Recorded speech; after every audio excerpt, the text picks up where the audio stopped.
Listen to this. You are born to succeed, to win, and to triumph. This concise guide can help you find the hidden powers within yourself to attract money. Wealth and poverty have their origins in your own mind, says Dr. Joseph Murphy, to make you understand that all you need to find more abundance in your life is already within your own mind. This basic message of this book is that wealth must be created inwardly first. It will then become a reality in the outer world as a result of the law of attraction. Primary to achieving more wealth must be the commitment to riches as good, never filthy lucre of the root of all evil, or the root of all evil, upholding your own purpose and ideals. The positive thinking are major steps in the right direction.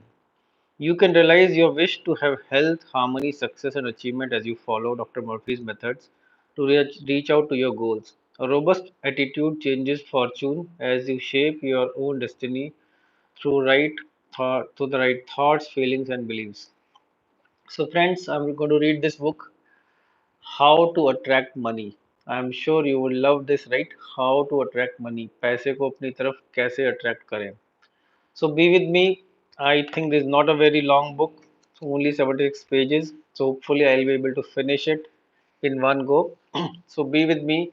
And yes, if you want me to record more such videos for you, make sure you click a like here and subscribe to my YouTube channel, right?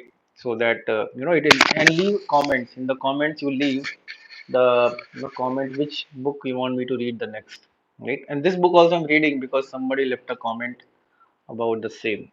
Okay, let me just adjust the camera a bit more, and here we go. Your right to be rich. It is your right to be rich. You are here to lead the abundant life, to be happy, radiant, and free. You should therefore have all the money you need to live a happy and prosperous life. There is no virtue in poverty. The latter is a mental disease. It should be abolished from the face of earth. You are here to grow, expand, and unfold spiritually, mentally, and materially. You have the inalienable right to fully develop and express yourself along all lines. You should around yourself. You should surround yourself with beauty and luxury. Why be satisfied with just enough to go around when you can enjoy the riches of the infinite? In this book, you will learn to make friends with money. You will, and you will always have a surplus. Your desire to be rich is a desire for a fuller, happier, and more wonderful life. It is a cosmic urge. It is good, very good. Begin to see money in its true significance as a symbol of exchange. It means to you freedom from want. It means beauty, luxury, abundance, as also refinement. As you read this chapter, you are probably saying, I want more money. I am worthy of higher salary than I am receiving. I believe most people are inadequately compensated. One of the reasons many people do not have more money is that they are silently or openly condemning it. They refer to money as filthy lucre, or they believe that love of money is the root of all evil, etc. Another reason they do not prosper is that they have a sneaky subconscious feeling is some virtue in poverty. This subconscious pattern may be due to early childhood training, superstition, or it could be based on the false interpretation of the scriptures. There is no virtue in poverty. It is a disease like any other mental disease. If you were physically ill, you would think there was something wrong with you and you would seek help or do something about the condition at once. Likewise, if you do not have money constantly circulating in your life, there is something radically wrong with you. Money is the symbol is only a symbol. It has taken many forms as medium of exchange down through the centuries, such as salt, beads, or various trinkets. In early times, man's wealth was determined by the number of sheep or oxen he had. It is much more convenient to write a check than to carry some sheep around you with, with you to pay your bills. God does not want you to live in a hovel or to go hungry. God wants you to be happy, prosperous, and successful. God is always successful in all his undertakings, whether he makes a star or a cosmos. You may wish to take a trip around the world, study art in foreign countries, go to college, or send your children to a superior school. You certainly wish to bring up your children in lovely surroundings so that they might learn to appreciate beauty, order, symmetry, and proportion. You were born to succeed, to win, to conquer all difficulties, and to have all your faculties fully developed. If there is a financial lack in your life, do something about it. Get away immediately from all superstitious beliefs about money. Do not ever regard money as evil or filthy. If you do, you cause it to take wings to fly away from you. Remember that you lose what you condemn. Suppose, for example, you found gold, silver, lead, copper, or iron in the ground. Would you pronounce these things as evil? God pronounced all things good. The evil comes from man's darkened understanding, from his unenlightened mind, from his false interpretation of life and his misuse of divine power. Uranium, lead, or some other metal could have been used as a medium of exchange. We use paper bills, checks, etc. Surely the piece of paper is not evil. Neither is the check. Physicists are also other scientists know today that the only difference between O metals is the number of rate of motion of the electrons revolving around the central nucleus. They are now changing one metal into another through bombardment of atoms in powerful cyclotron. Gold under certain conditions becomes mercury. It will be only little while until gold, silver and other metals will be made synthetically in a chemical laboratory. I cannot imagine seeing anything evil in electrons, neutrons, protons and neutrinos. The piece of paper in your pocket is composed of electrons as well as protons arranged differently. The number and rate of motion is different. That is the only way the paper differs from the silver in your pocket. Some people will say, oh, people will kill for money. Oh, people kill for money. They steal for money. It has been associated with countless crimes, but that does not make it evil. Anyone may give another person $50 to kill someone. They have misused money to use it for destructive purpose. You can use electricity to kill someone or to light the house. You can use water to quench your baby's thirst or use it to drown the child. You can use fire to warm the child or burn it to death. Another illustration would be if you brought some soil from your garden and put it in your coffee cup for breakfast. That would be your evil. Yet the earth is not evil, neither is the coffee. The soil is misplaced, it belongs to your garden. Similarly, if a needle was stuck in your thumb, it would be your evil. The needed or pin belongs to the pin cushion, not in your thumb. It is useful as good as an instrument, a tool to sew. We know the forces of elements of nature are not evil. It depends on our use of them whether they bless or hurt us. A man said to me one time, I am broke. I do not like money. It is the root of all evil. Love of money to the exclusion of everything else will cause you to become lopsided, indeed unbalanced. You are here to use your power or authority wisely. Some men crave power, others crave money. If you set your heart on money and say that is all I want, I am going to give all my attention to amassing money. Nothing else matters. You can get money and attain a fortune, but you have forgotten that if you are here to lead a balanced life, man does not live by bread alone. For example, if you belong to some cult or religious group and become fanatical about it, excluding yourself from your friends, society, and social activities, you will become unbalanced, inhibited, frustrated as well. Nature insists on a balance. If all your time is devoted to external things and possessions, you will find yourself hungry for of mind, harmony, love, joy, or perfect health. You will find that you cannot buy anything that is real. You can amass a fortune or have millions of dollars. This is not evil or bad. Love of money is to the exclusion of everything else frustration, disappointment, as also disillusionment. In that sense, it is the root of your evil. By making money your sole aim, you simply made a wrong choice. You thought that was all you wanted, but you found after all your efforts that it is not the only the money that you needed. What you really desired was true place, peace of mind with abundance. You, excuse me, you could have the millions or many millions if you wanted them, yet still have peace of mind, harmony, perfect health, and divine expression. Everyone wants enough money, not just enough to go around. Surely those who want abundance and to spare, he should have it. The urges, desires, and impulses we have for food, clothing, home, better means of transportation, expression, procreation, abundance are all God given, divine, and good. Yet we may misdirect these impulses, desires, and urges resulting in evil or negative experiences in our life. Man does not have an evil nature. There is no evil nature in you. It is God, the universal wisdom or life seeking expression through you. For example, a boy wants to go to college, but he does not have enough money. He sees other boys in the neighborhood going off to college in the university. His desire increases. He says to himself, I want an education too. Such a youth may stay to embezzle money for the purpose of going to college. The desire to go to college was basically and fundamentally good. He misdirected the desire or urge by violating the laws of society, the cosmic laws of harmony, or the golden rule, then he finds himself in trouble. However, if this boy knew the laws of mind and his unqualified capacity through the use of the spiritual power to go to college, he would be free and not in jail. Who put him in jail? He placed himself there.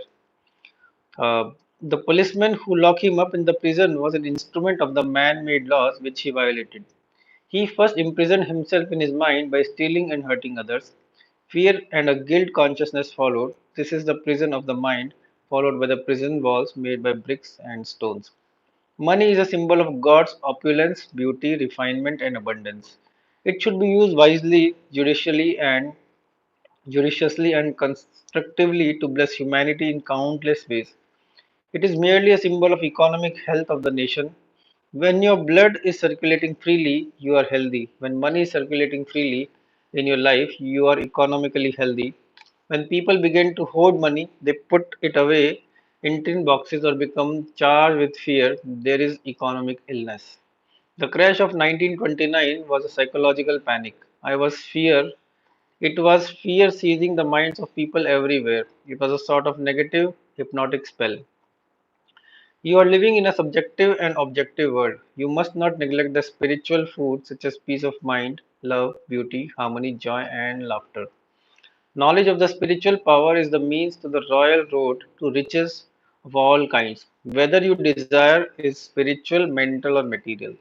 The student of the laws of mind or the student of the spiritual principle believes and knows absolutely that, regardless of the economic situation, stock market fluctuation, depression, strike, war, or other conditions and circumstances, he will always be amply supplied regardless of what form money may take. The reason for is that is this is he abides in the consciousness of wealth. The student has convinced himself in his mind the wealth is forever flowing freely in his life and there is always wealth in a state of consciousness. It is a mind conditioned to divine supply forever flowing. The scientific thinker looks at money or wealth like the tide. That is, it goes out but it always comes back. The tide never fails. Neither will man supply when he trusts a tireless, challengeless, immortal, omnipresent presence that flows ceaselessly. The man who knows the workings of the subconscious mind is never, therefore, worried about the economic situation, stock market panic, devaluation, or inflation of currency, since he abides in the consciousness of God's eternal supply. Such a man is always supplied and watched by over and over shadowing presence. Behold the birds of the air, for they sow not, neither do they reap, nor gather them into grains, yet your heavenly fathers feed them, and you are not much better than they. Are you not much better than they?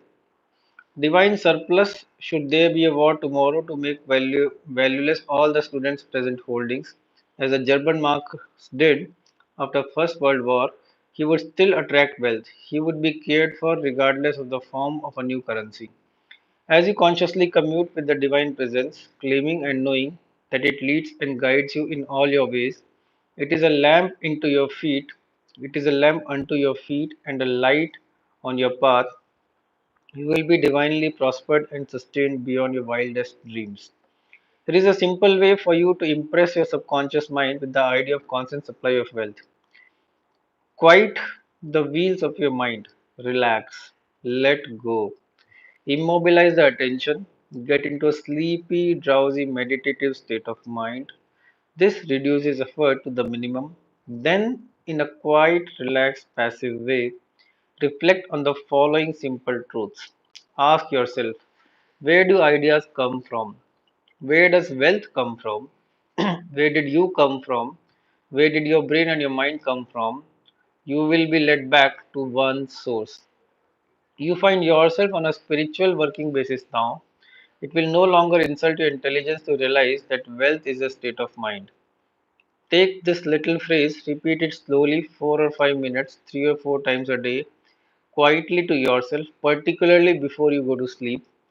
Money is forever circulating freely in my life, and there is always a divine surplus. Let me repeat. Money is forever circulating freely in my life, and there is always a divine surplus. As you do this regularly and systematically, the idea of wealth will be conveyed to your deeper mind, and you will develop a wealth consciousness. Idle mechanical repetition will not succeed in building the consciousness of wealth. Begin to feel the truth of what you affirm. You know what you are doing and why you are doing it. You know your deeper self is responsive to what you consciously accept as true. In the beginning, people who are in financial difficulties do not get results with such affirmations as I am wealthy, I am prosperous, I am successful. Such statements may cause their conditions to get worse. The reason is the subconscious mind will only accept the dominant of the two ideas, or the dominant mood or the feeling.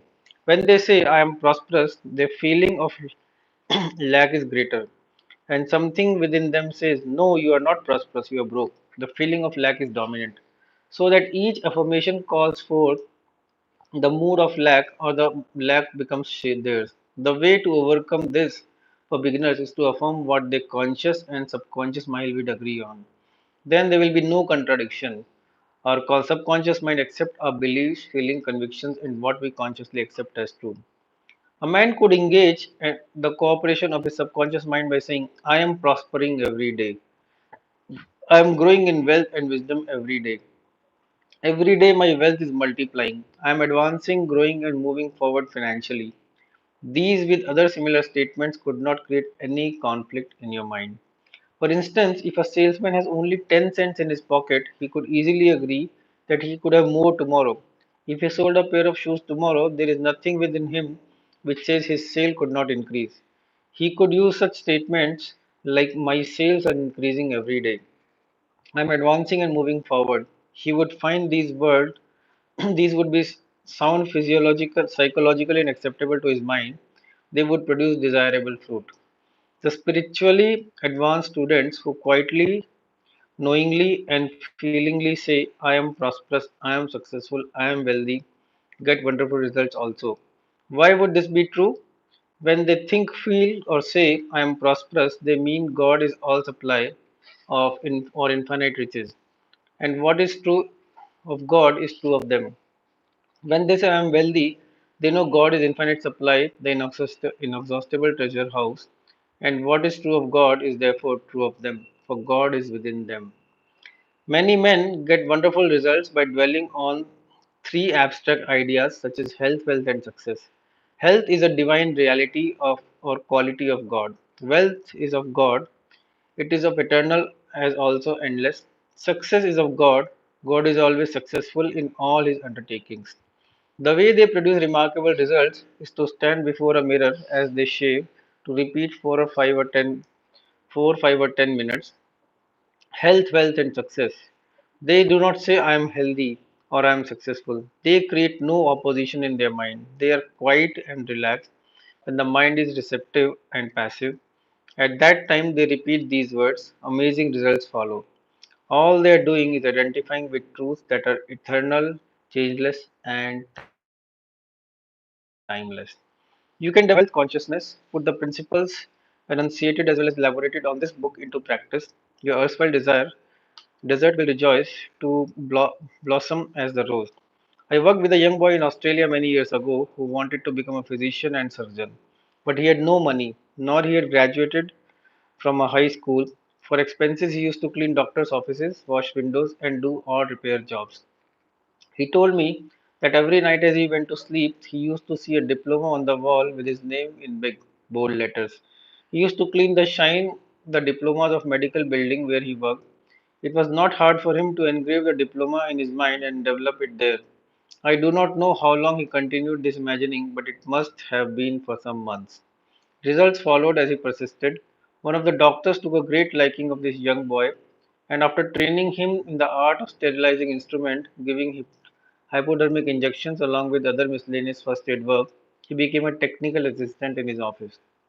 The doctor sent him to high school as also to college at his own expense. Today, this man is a prominent doctor in Montreal, Canada. He had a dream, a clear image in his mind. His wealth was in his mind. Wealth is your idea, desire, talent, urge for service, capacity to give to mankind, your ability to usefulness of society, with your love for humanity in general. This young boy operated a great law unconsciously.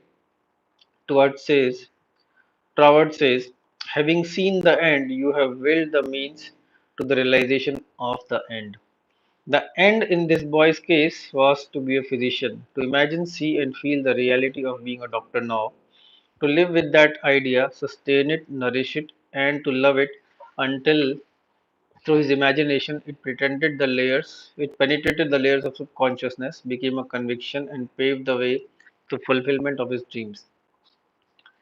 He could have said, I have no education, I do not know the right people, I am too old to go to school now, I have no money, it would take me years, and I am not intelligent. He would have then been beaten before he started. His wealth was in use of super spiritual power within him, which responded to his thought.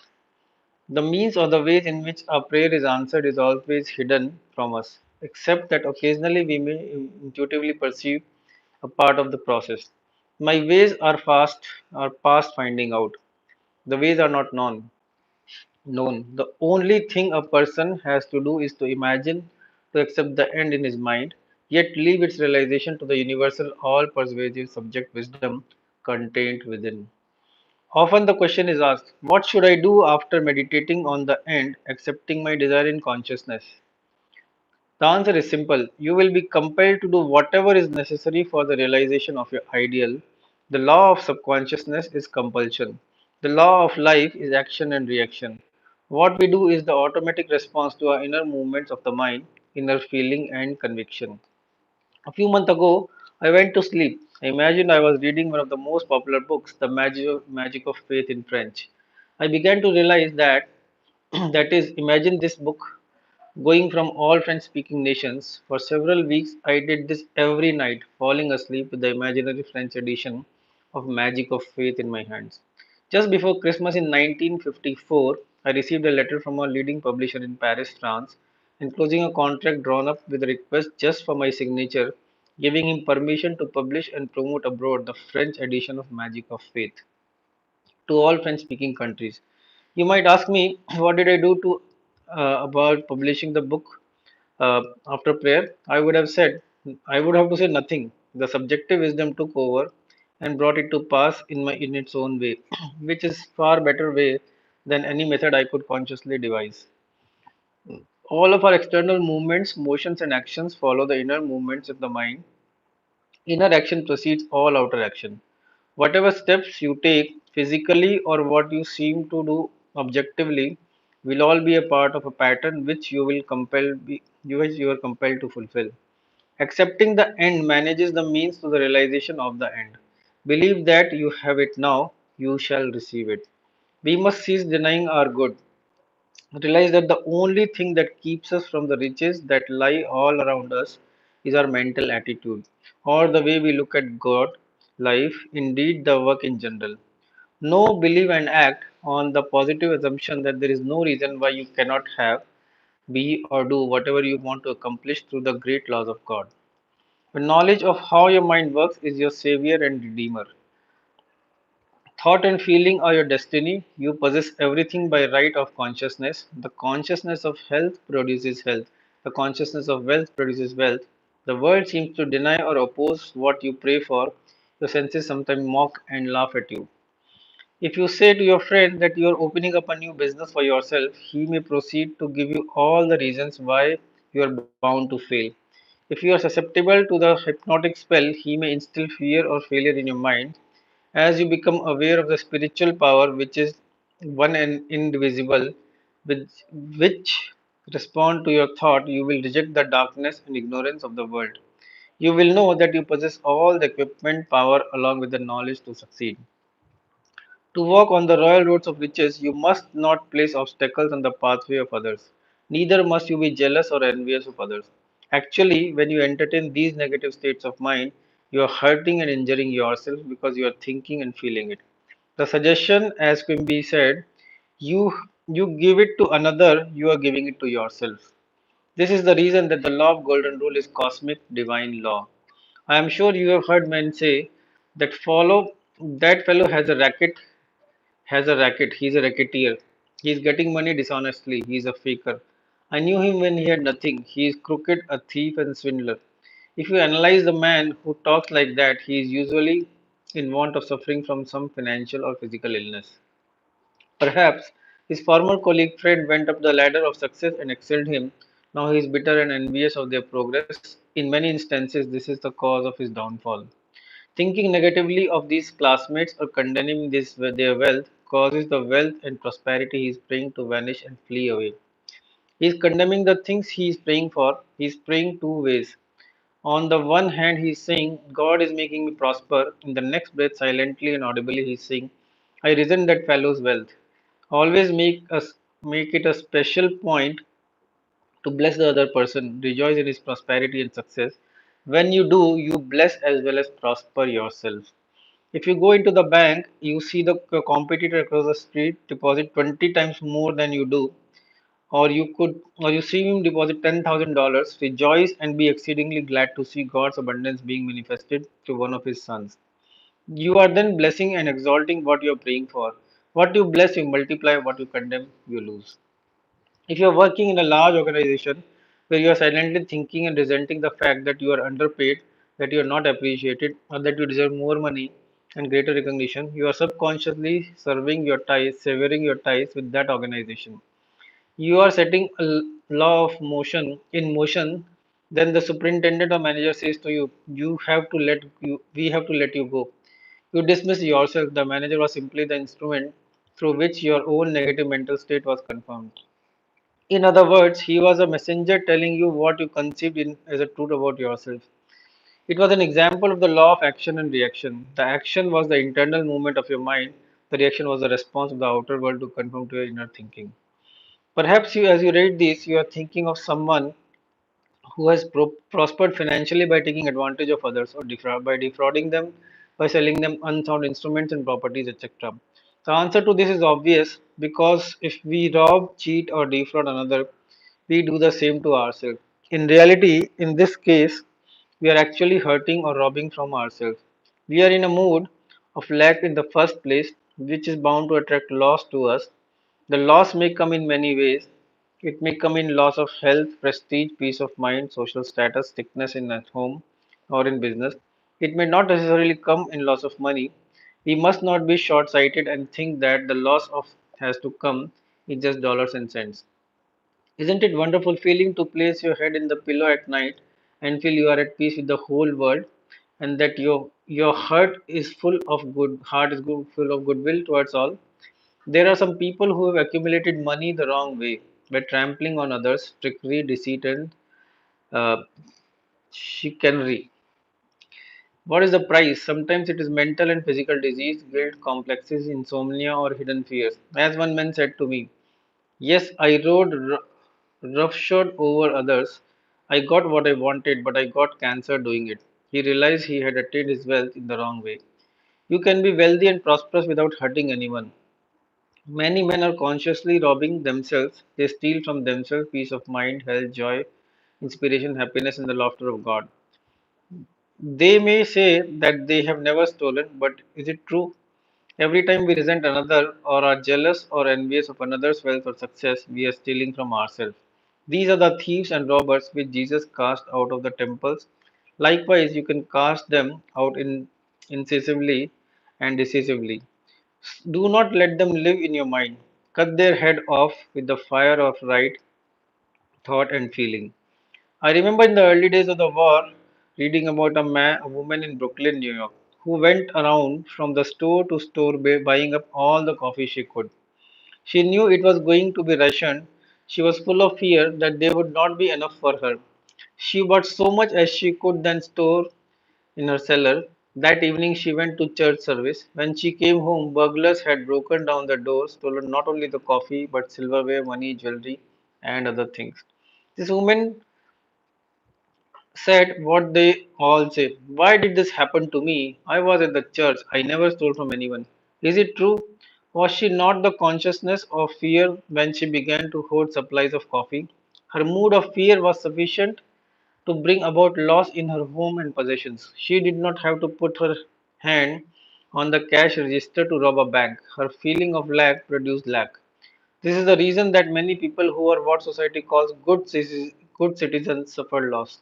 They are good in the worldly sense, that is, they pay their taxes, they obey the laws, vote regularly, or also are generous to charities, but they are resentful to others' possessions, their wealth, or social position.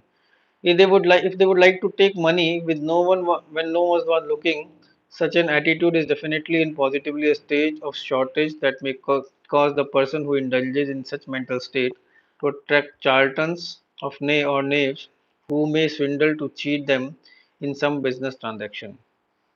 Before the outer thief rob us, we have first robbed ourselves. There must be an inner thief before the outer one appears.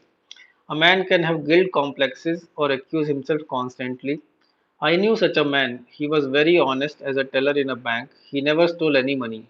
But he had an illicit romance. He was supporting another woman and denying his family. He lived in fear that he would be discovered. A deep sense of guilt resulted.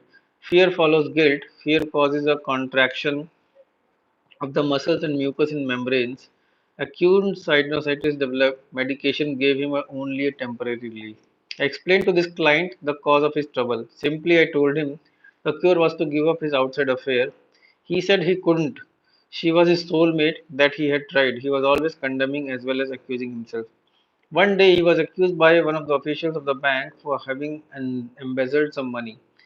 It looked serious for him, as the evidence was circumstantial. He became panic stricken as he realized the only reason he was wrongfully accused was that he has been accusing and condemning himself. He saw how mind operates. Inasmuch as he always accused himself on the inner plane, he would be accused in the outside existence.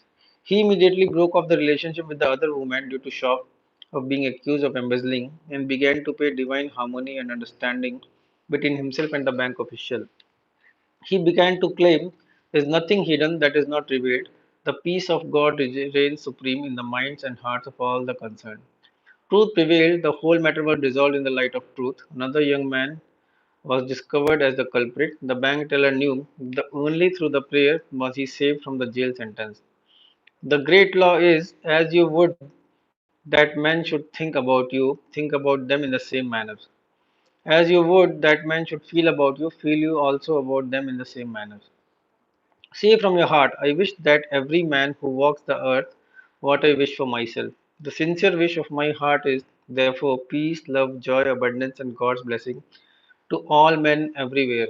Rejoice and be glad in the progression, advancement, and prosperity of all men. Whatever you claim as true for yourself, claim it for them all, men everywhere. If you pray for happiness and peace of mind, let your claim be peace and happiness for all. Do not your organization be glad, congratulate him, rejoice him in the advancement as well as recognition.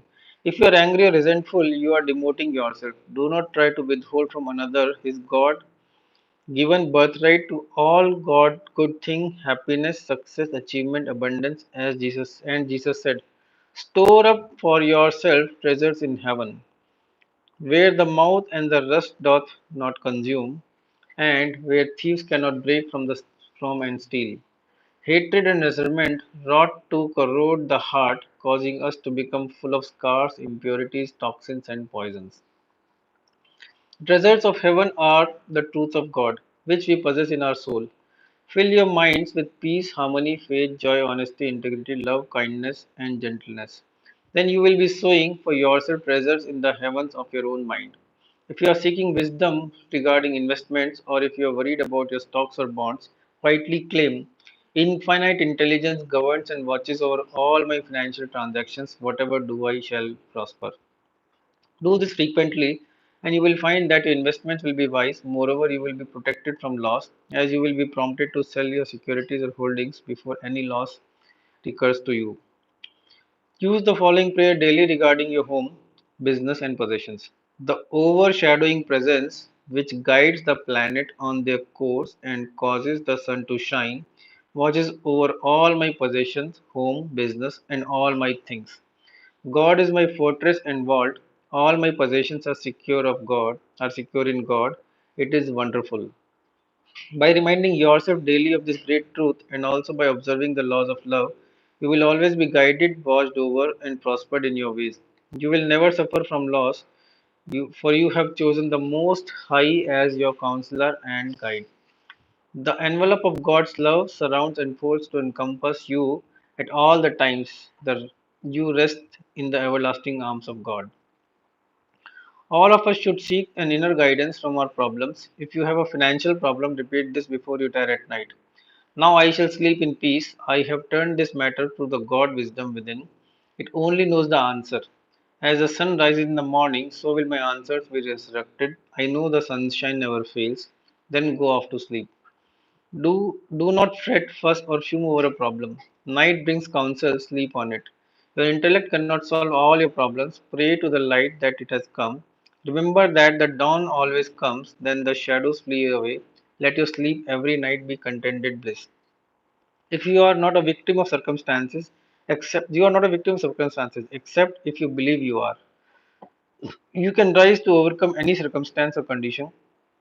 You will have different experiences as you stand on the rock of spiritual truths, steadfast and faithful to your deeper purposes as well as desires. In the last stores, the management employs store detectives to prevent people from stealing. They catch a number every day trying to get something for nothing. All such people are living in the consciousness of lack and limitation. They are stealing from themselves, attracting the same time all the manner of loss. These people lack faith in God, and without the understanding of how their minds work, if they would pray for true place, divine expression, and supply, they would find work. Then, by honesty, integrity, and perseverance, they would become a credit to themselves and the society at large. Jesus said, "For you have the poor always with you, but may you have not always."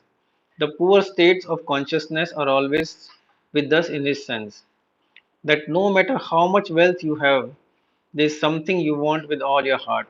It may be a problem of health, perhaps a son or a daughter needs guidance, or harmony is lacking in the home.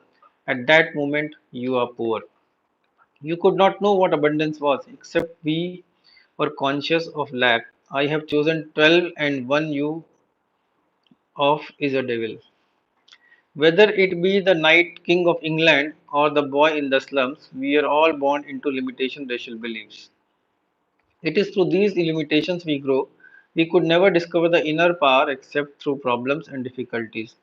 These are our poor states which prod us in seeking the solution. We could not know what joy was except when we could shed a tear of sorrow. We must be aware of poverty to seek liberation and freedom, to ascend into God's opulence. The poor states such as fear, ignorance, worry, lack, and pain are not bad when they cause you to seek the opposite. When you get into trouble and get kicked from pillar to post, when you are asked negative, heart rendering questions such as why are all these things happening to me? Why does these seem to be jinx following me? Light will come into your mind. Through your suffering, pain, or misery, you will discover the truth, which sets you free. Sweets are uses of adversity, like a toad ugly and venomous, yet wears a precious jewel on its head. Through dissatisfaction, we are led to satisfaction. All those studying the laws of life have been dissatisfied with something. They have had some problem or difficulty which they could not solve, or they were not satisfied with the man made answers to life's riddles.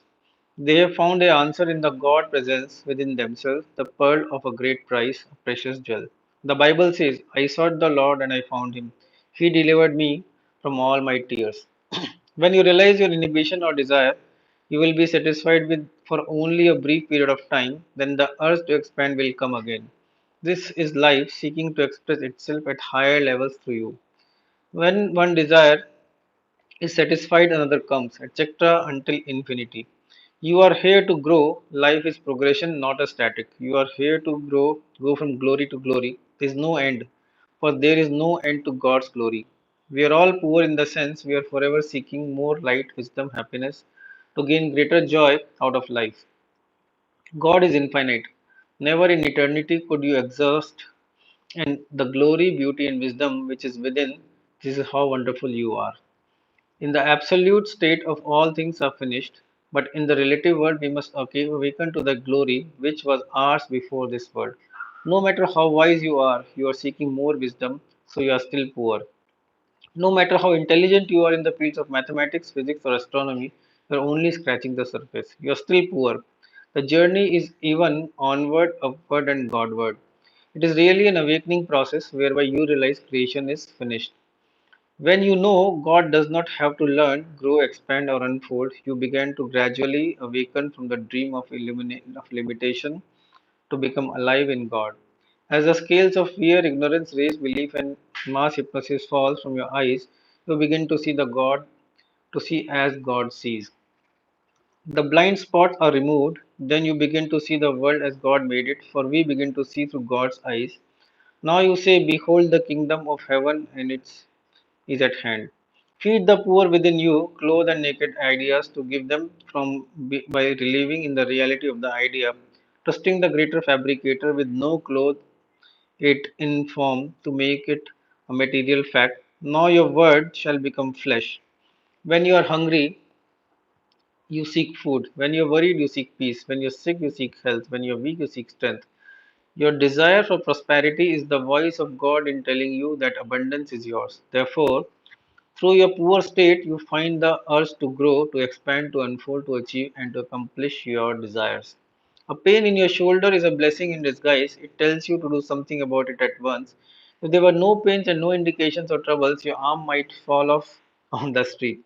Your pain in the God's alarm system tells you to seek His peace and His healing power to make from darkness to light. When cold, you build a fire. When you are hungry, you eat. When you are in lack, enter the mood of opulence and plenty. Imagine the end, rejoice in it. Having imagined the end, the felt it as true, you have willed the means to the realization of the end. When you are fearful and worried, feed your mind with great truths of God and that have stood the test of time and will last forever. You can receive comfort by meditating on the great Psalms. For example, the Lord is my shepherd. I shall not want. God is my refuge, my salvation. From whom I fear? Shall I fear? God is an ever-present help in the time of trouble. My God, in Him will I trust. He shall cover me with His feathers, and under His wings shall I rest. One with God is a majority. If the God be for me, who can be against me? I do all the things through Christ who strengthened me and me.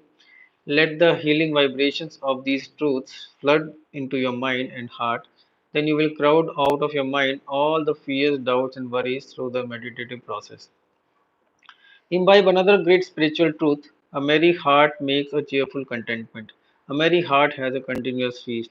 A merry heart does good like a medicine in broken spirit and bones.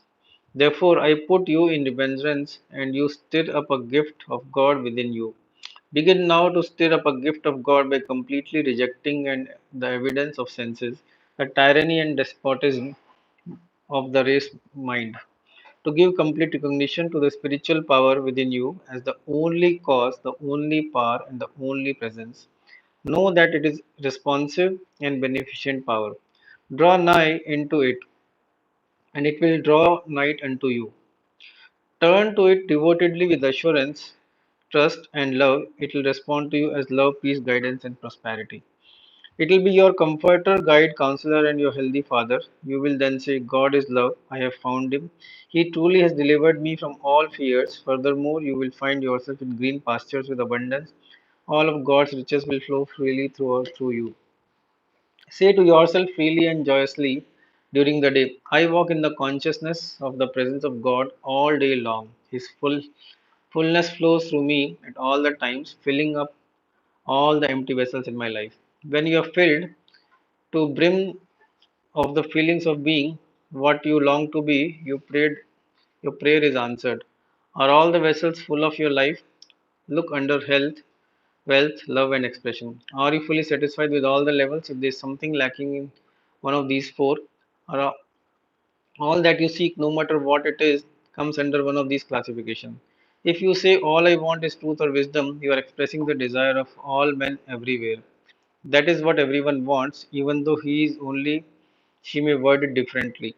Truth or wisdom is the overall desire of every man. This comes under the classification of expression. You wish to express more and more of God here, just now. Through your emptiness, limitation, and problems, you grow in God's light to discover yourself. There is no other way you could discover yourself. If you could not use your powers two ways, you would not discover yourself. Neither would you ever deduce the law governing you. If you were compelled to be good or compelled to love, that would not be love. You would then be automation. You have the freedom to love because you can give it or retain. If compelled to love, there is no love. Aren't you flattered with some woman tells you she loves you and wants you? She has chosen you from all the men in the world. She does not have to love you. If she were forced to love you, you would not be flattered or happy about it. You have the freedom to be murderer of a holy man or a holy man. This is the reason that we praise such men as Lincoln and others. They decided to choose the good. We praise them for their choice. If we believe their circumstances, conditions, events, age, race, religion, training, or early environment can preclude the possibility of our attaining a happy, prosperous life, we are thieves and robbers. All that is necessary to explain happiness and prosperity is to feel happy and prosperous. The feeling of wealth produces wealth. State of consciousness manifest themselves. This is why it is said, all that ever came before me, and thieves and robbers, feeling the law, and the law is feeling. Your desire for prosperity is really the promise of God saying that His riches are yours. Accept this promise without any mental reservation. Quimby like spares to lawyer pleading the case before the judge. This teacher of the laws of mind said he could prove the defendant was not guilty as charged, but that the person was a victim of lie and false beliefs. You are the judge, you enter your own verdict, then you are set free. The negative thoughts of want, poverty, and failure are all false. They are the lies, there is nothing to back them up. You know there is only one spiritual power, one primal cause, and you therefore cease giving power to the conditions, circumstances, and opinions of men. Give all powers of the spiritual within you, knowing that it will respond to your thought of abundance and prosperity. Recognizing the supremacy of the spirit within and the power of your own thought or mental image is the way to opulence, freedom, and constant supply. Accept the abundant life in your own mind. Your mental acceptance and expectancy of wealth has its own mathematics and mechanics of expression. As you enter into the mood of opulence, all things necessary for the abundant life will come to pass. You are now judge arriving to a decision in the courthouse of your mind. You have, like Quimby, produced indisputable evidence showing how the laws of mind work. You are now free from fear. You have executed and chopped the hands of all the fear and superstition through your mind. Fear is the signal for action. It is not really bad. It tells you to move to the opposite, which is faith in God and all the positive value. Let this be your daily prayer right in your heart. God is the source of my supply. That supply is my supply now. His rich flows to me freely, copiously, and abundantly. I am forever conscious of my true worth. I give of my talents freely, and I am wonderfully, divinely compensated. Thank you, God. All right, let's come to the next chapter.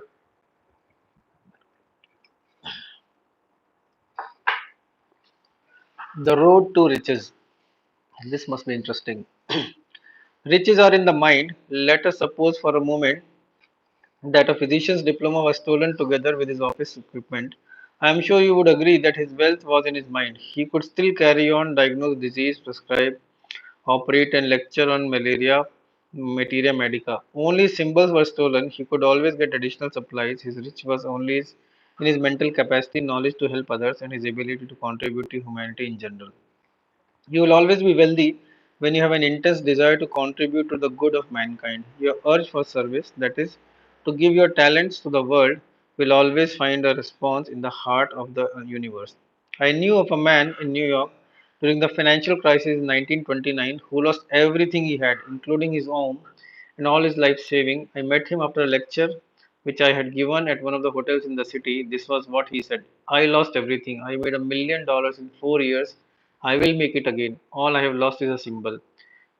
I can again attract the symbol of wealth in the same way that honey attracts flies. I followed the career of this man for several years to discover the key to his success. The key may seem strange to you, yet it is a very old one. The name he gave to the key was change water into wine. He read this passage in the Bible and he knew it was the answer to the perfect health, happiness, peace of mind, and prosperity. Wine in the Bible always means the realization of your desire, urges, plans, dreams, propositions, etc. In other words, it is the things you wish to accomplish, achieve, and bring forth. Water in the Bible usually refers to your mind or consciousness. Water takes the shape of any vessel into which it is poured. Likewise, whatever you feel and believe as true will become manifest in your world. Thus, you are always changing water into wine. The Bible was written by enlightened men. It teaches practical, everyday psychology and a way of life. One of the cardinal tenets of Bible is that you determine, mold, fashion, and shape your own destiny through right thought, feeling, and beliefs. It teaches you that you can solve any problem, overcome any situation, and that you are born to succeed, to win, and to triumph. In order to discover the royal roads of riches and receive the strength and security necessary to advance in life, you must cease viewing the Bible in the traditional way. The above man, while in a financial crisis, used to say to himself frequently during the days when he was without funds, I can change water into wine. These words mean to him, I can exchange the poverty ideas in my mind and realize of my present desires or needs which are wealthy and financial supply. His mental attitude was, once I made a fortune honestly, I will make it again. His regular affirmation consists of, I attracted the symbol once, I am attracting it again. I know this and feel it is true. This man went to work as a salesman for a chemical organization. Ideas for better promotion of the products came to him. He passed them on to his organization. It was not long before he became vice president. Within 4 years, company made him president. His constant mental attitude was, I can change water into wine. Look upon the story of John of changing water into wine in a figurative way and say to yourself, as the above mentioned chemical salesman did, I can change the invisible ideas, urges, dreams, and desires of mine visible because I have discovered a simple universal law of mind. The law he demonstrated is the law of action and reaction. It means your external world, body, circumstances, environment, and financial status are always a perfect reflection of your inner thinking, belief, feelings, and convictions. This being true, you can now change your inner pattern of therefore of thought by dwelling on the idea of success, wealth, and peace of mind. As you busy your mind with these latter concepts, the ideas will gradually seep into a mentality like seeds plants in the ground.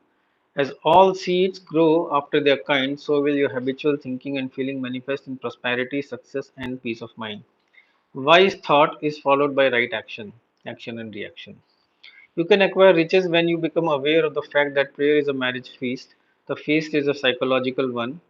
You meditate on your good or your desire until you become one with it.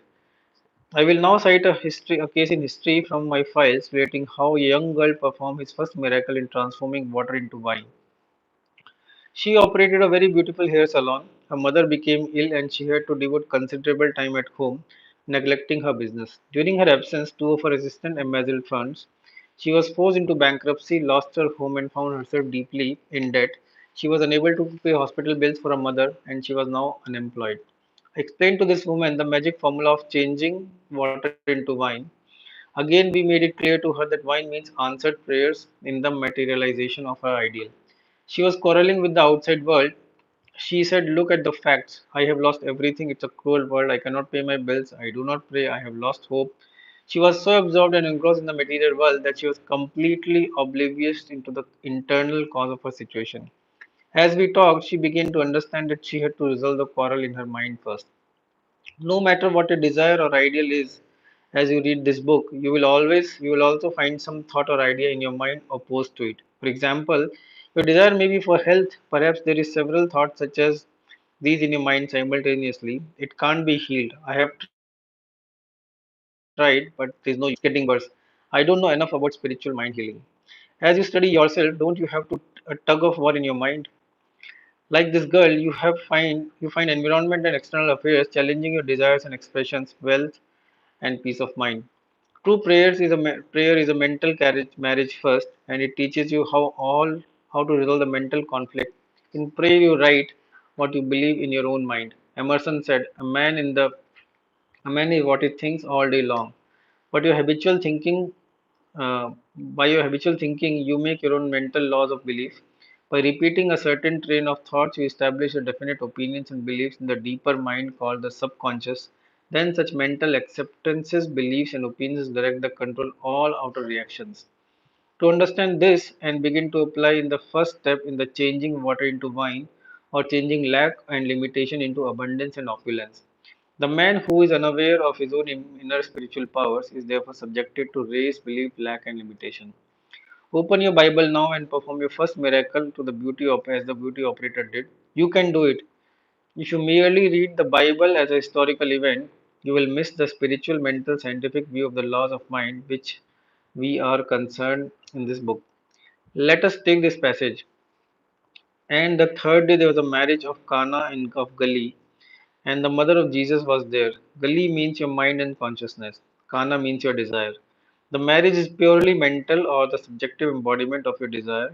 This whole beautiful drama of prayer is a psychological one in which all the characters and are mental states, feelings, and ideas within you.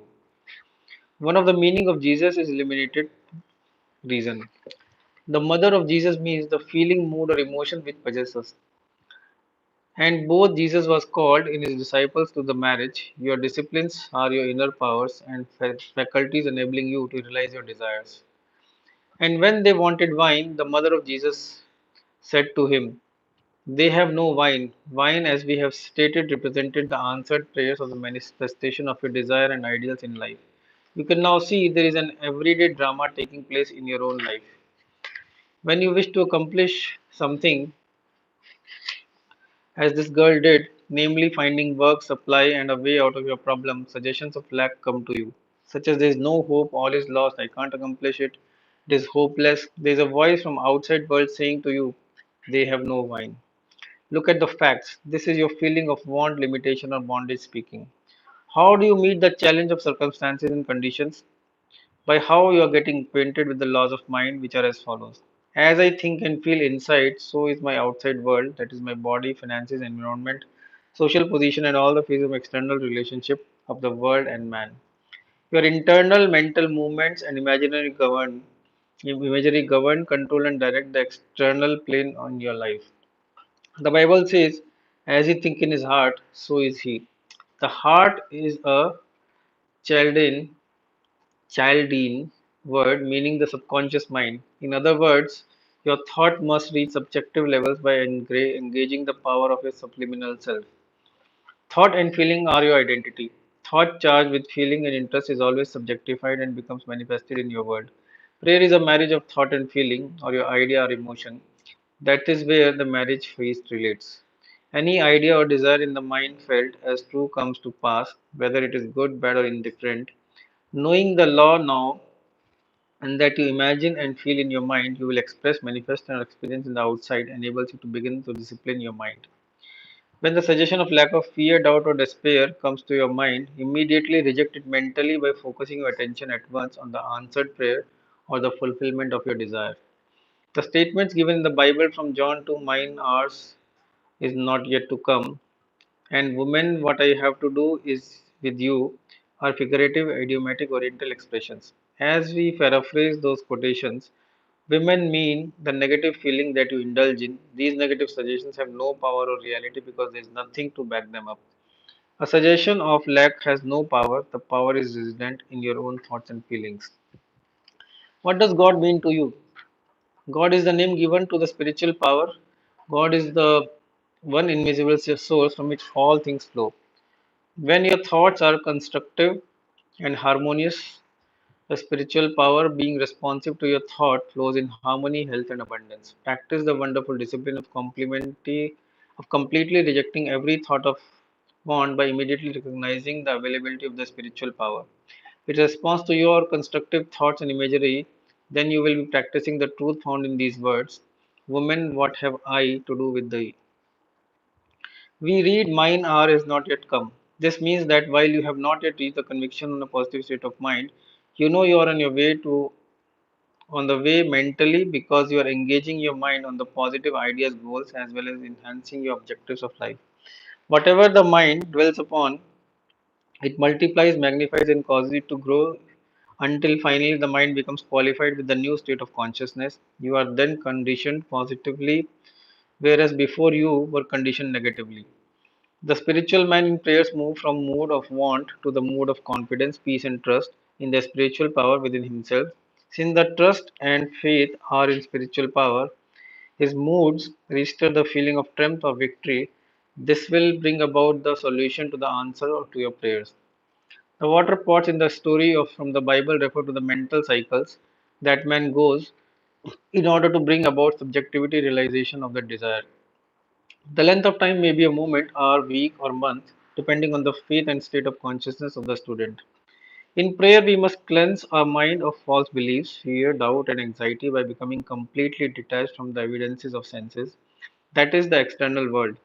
In the peacefulness, quietude of your mind, when you have stilled the wheels of your mind, meditate on the joy of the answered prayer until the inner certitude comes.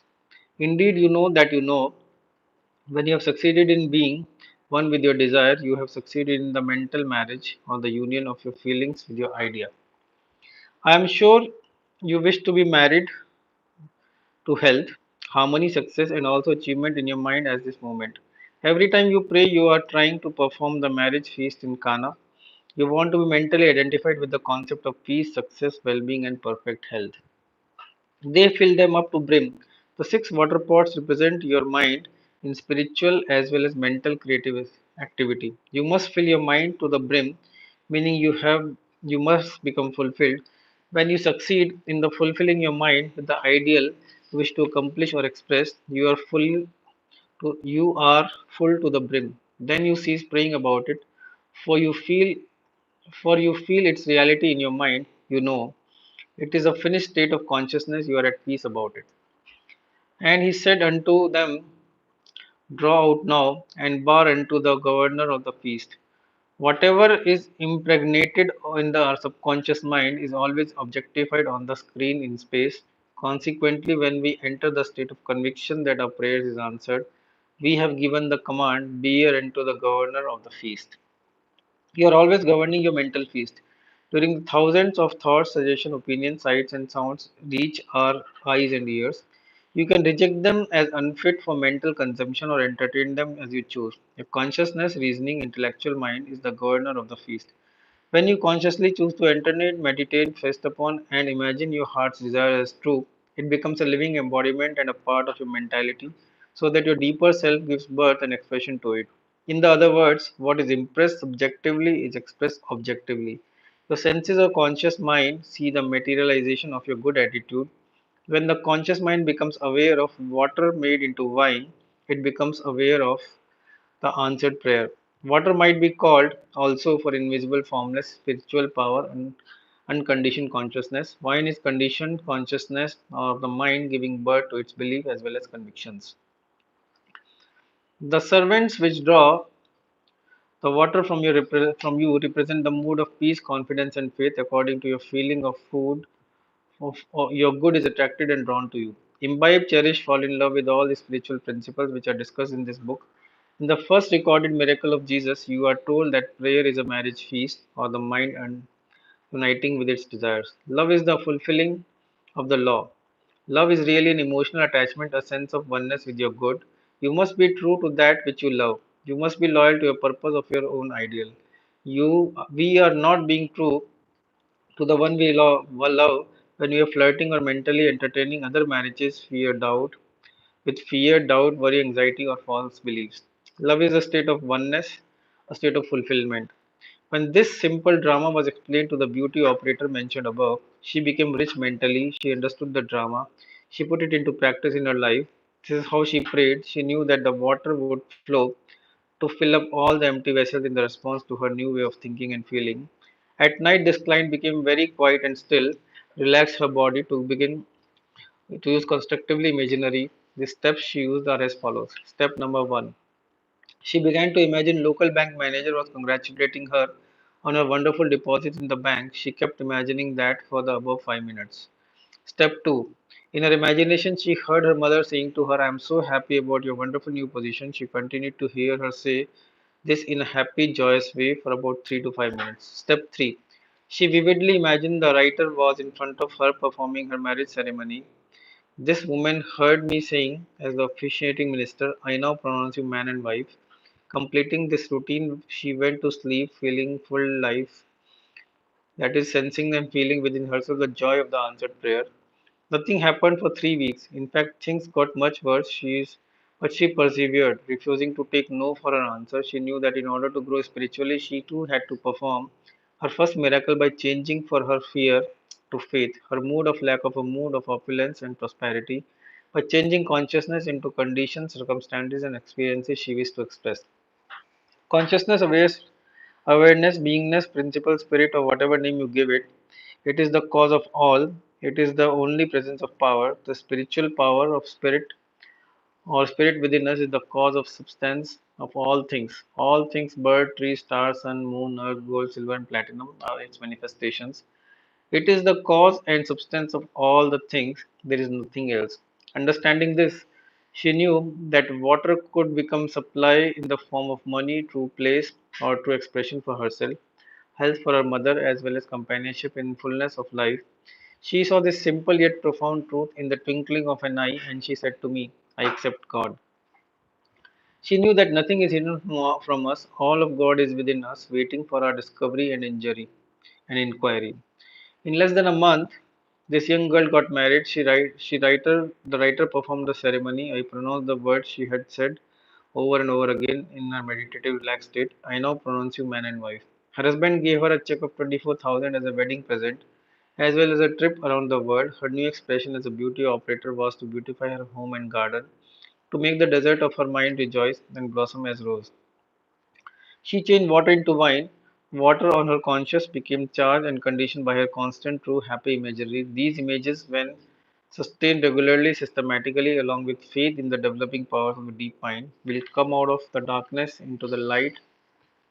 There is one important rule: do not expose this newly developed film to the shattering light of fear, doubt, despondency, or worry. Whenever you worry, or fear knocks at your door, immediately turn to this picture you developed in your mind. So, as you say to yourself, a beautiful picture is being developed now in the dark force of my mind. Mentally pour on that picture your feeling of joy, faith, and understanding. You know you have operated a psychological spiritual law for what is impressed shall be expressed. It is wonderful. The following is a sure certain way for developing as also manifesting all material riches supply you need all days in your life. If you apply this formula sincerely with those honesty, you should be amply rewarded and on the external plane. I will illustrate this by telling you of a man who came to see me in London in desperate financial straits. He was member of a church of England who had studied the working of subconscious mind to some extent. I told him to say frequently during the day, God is the source of my supply. All my needs are met at every moment of time and point of space.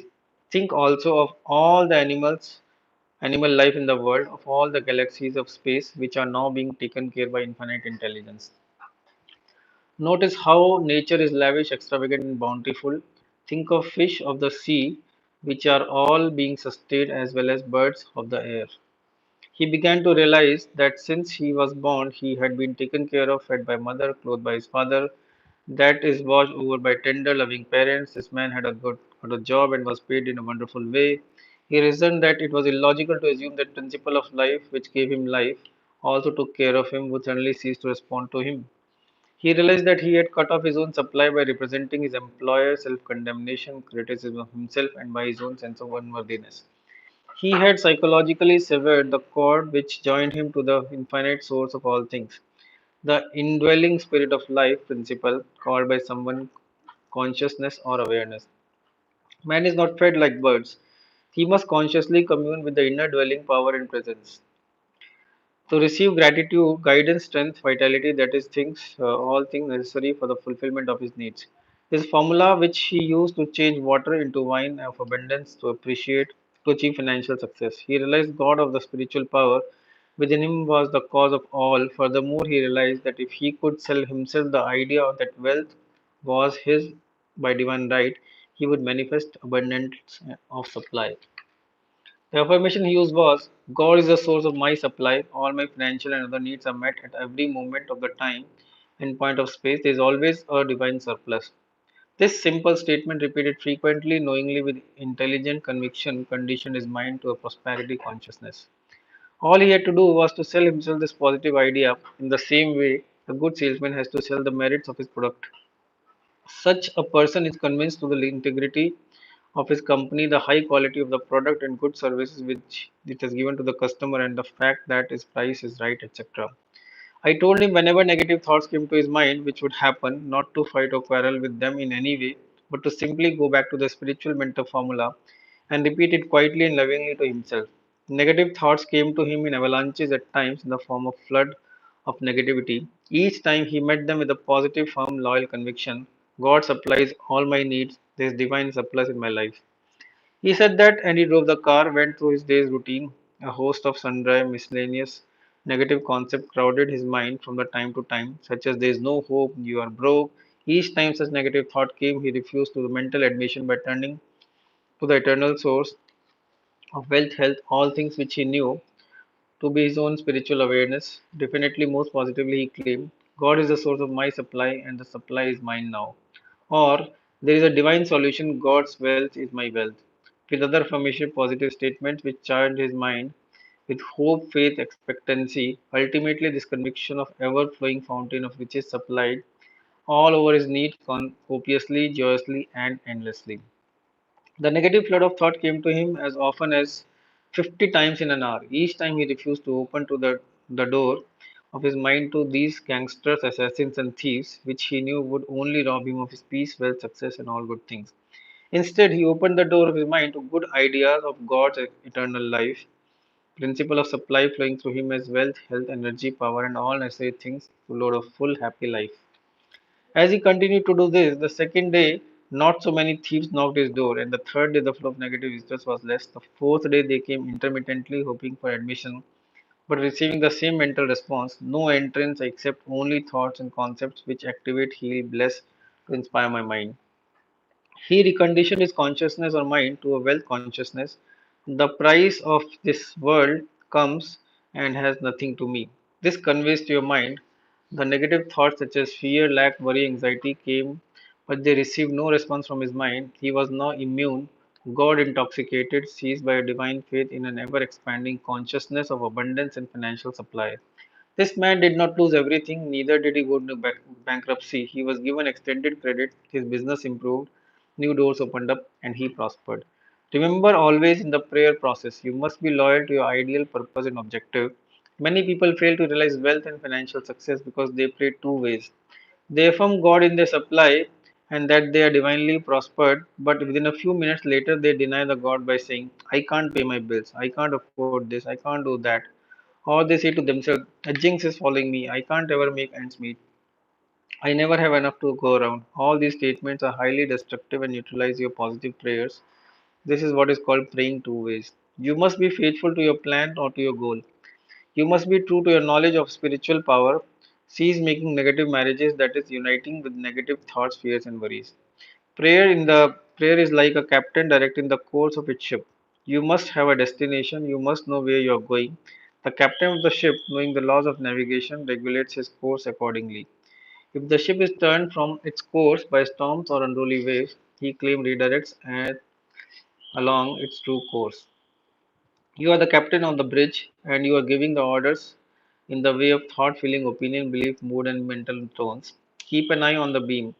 You go where your vision is. Cease, therefore, looking at all the obstacles, delays, and impediments that would cause you to go off your course. Be definite and positive.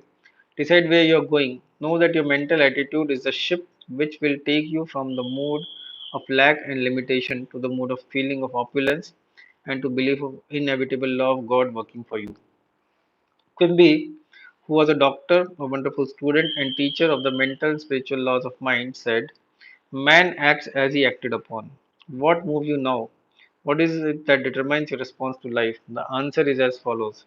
Your ideas, beliefs, and opinions activate your mind and condition you to a point that you become Quimby stated. An expression of your beliefs. This illustrates the truth of Quimby's statement man is belief expressed. Another popular statement in Quimby was Our mind mingle like atmosphere, and each person has his identity in that atmosphere. When you are a child, you are subject of moods, feeling, beliefs, and the general mental atmosphere at the home. The fear, anxiety, superstition, as well as the religious faith and convictions of the parents were impressed on your mind. Let us say the child had been brought in poverty-stricken home in which there was never enough to go eat. Financially speaking, he heard constantly the complaint of lack and limitation. You could say, like Salter and his condition reflex therapy, that the child was conditioned to poverty. The young man may have poverty complex based on his early experiences, trainings, and beliefs, but he can raise above the situation and become free. This is done through the power of prayer. I knew of a young boy, age 17, who was born in a place called Hell's Kitchen in New York. He listened he listened to some lectures I was giving in a hall, New York, at that time. The boy realized that he had been the victim of negative destructive thinking and that if he does not redirect his mind along constructive channels, the world mind with its fears, failures, hates, and jealousies would move in and control him. Man acts as he is acted upon.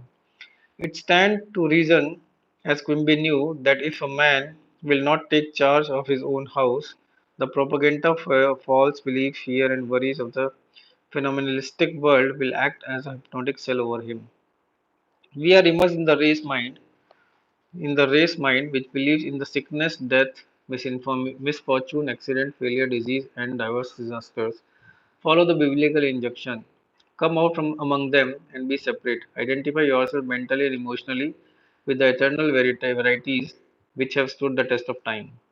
This young man decided to think and plan for himself. He decided to take the royal road to riches by accepting God's abundance here and now and to fill his mind with spiritual concepts and perceptions. He knew as he did this, he would automatically crowd out of his mind and all the negative patterns. He adopted a simple process called scientific imagination.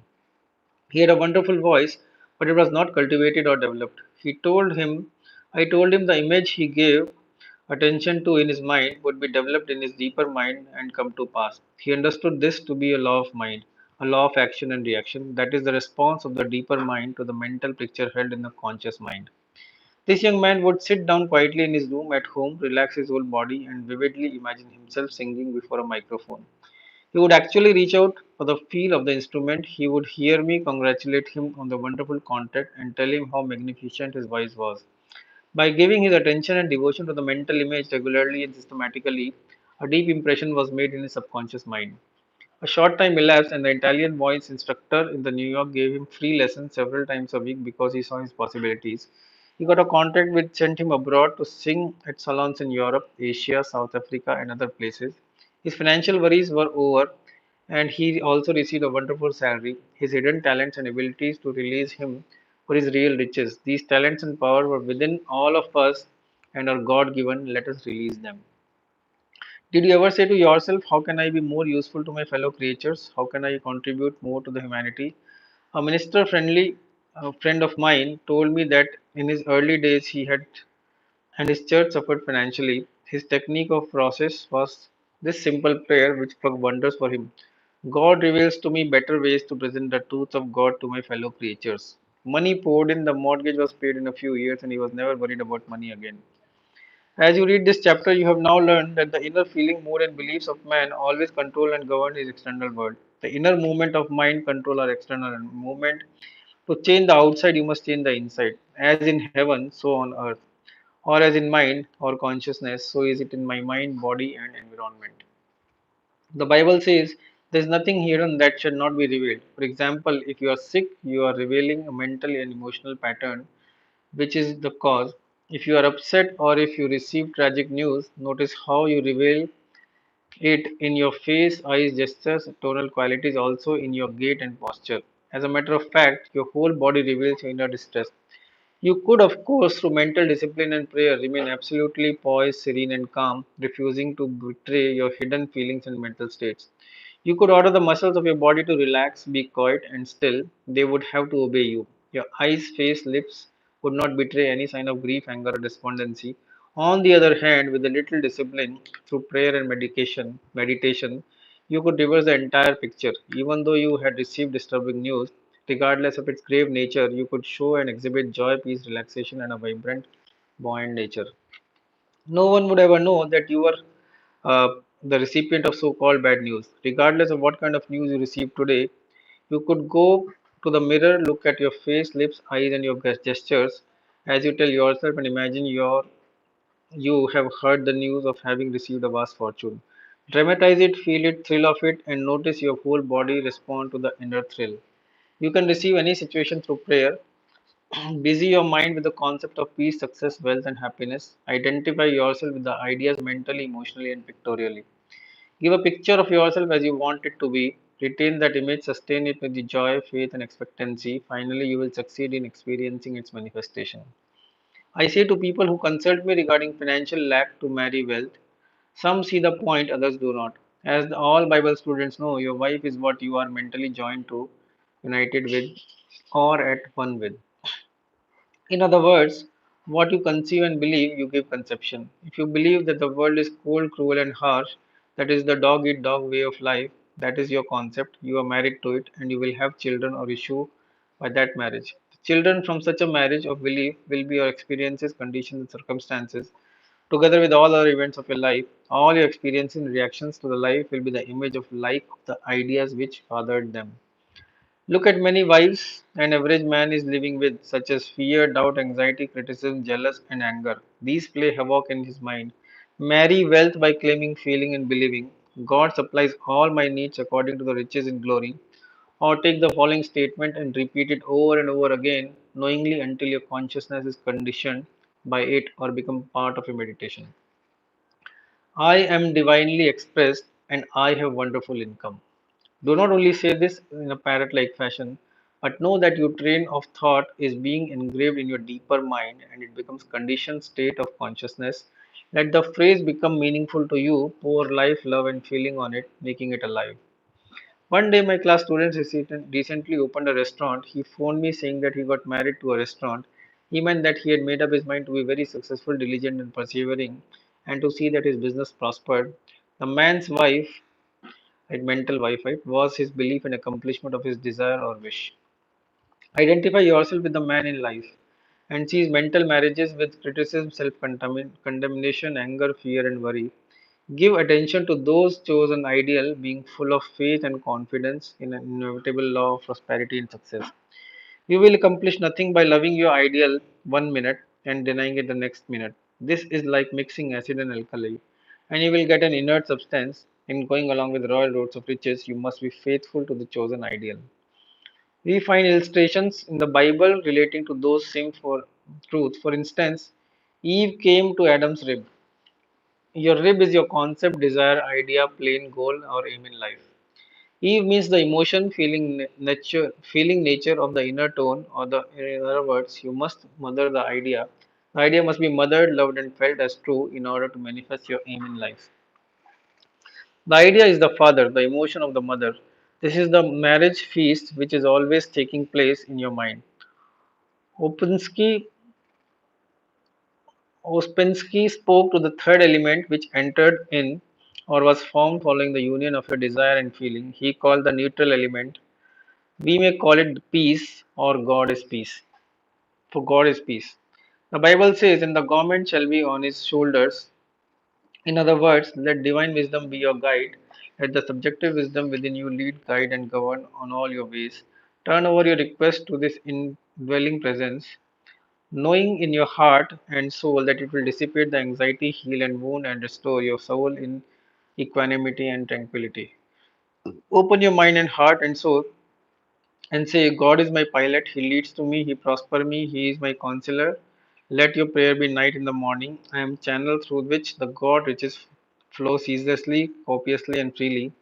Write the prayer in your heart, inscribe it in your mind, keep on them the beam of God's glory. The man who does not know the inner workings of his own mind is full of burdens, anxieties, and worries. He has not learned how to cash his burdens or on the indwelling presence and go free. The Zen monk was asked by his disciple, what is the truth? He replied in a symbolic way by taking the bag off his back and placing in the ground. Disciple then asked, Master, how does it work? The Zen monk, still silent, placed the bag on his back and walked on down the road singing to himself, the bag is your burden or your problem. You You cast it on the subjective wisdom which knows all, and as the know how of accomplishment, he knows only the answer. Placing the bag again on his back means though I still have the problem, I now have mental rest and relief from the burden because I have invoked the divine wisdom on my behalf. Therefore, I sing the song of triumph, knowing that the answer to my prayer is on the way, and I sing for the joy that it set me before me. It is wonderful. Every man in the beginning does set forth good wine, and when the man have well drunk, then that what is worse, but you have kept the good wine until now. This is true of every man when he first enters the knowledge of laws of the mind, he sets out the high spirits and ambitions. He is a new broom which sweeps, cleans, and is full of good intentions. Oftentimes he forgets the source of power. He does not remain faithful to the principle within him, which is the scientific and effectual, that he would lift him of his negative experiences and set him on the high road to freedom and peace of mind. He begins to indulge mentally and emotionally with the ideas and thoughts extraneous to his announced aim and goal. In other words, he is not faithful to his ideal or wife. Knowing that the subjective or deeper self within you will accept your request, and being the greater fabricator, it will bring it to pass on its own way. All you do is release your request with faith and confidence in the same way you cast a seed on the ground or mail a letter to a friend, knowing the answer would come.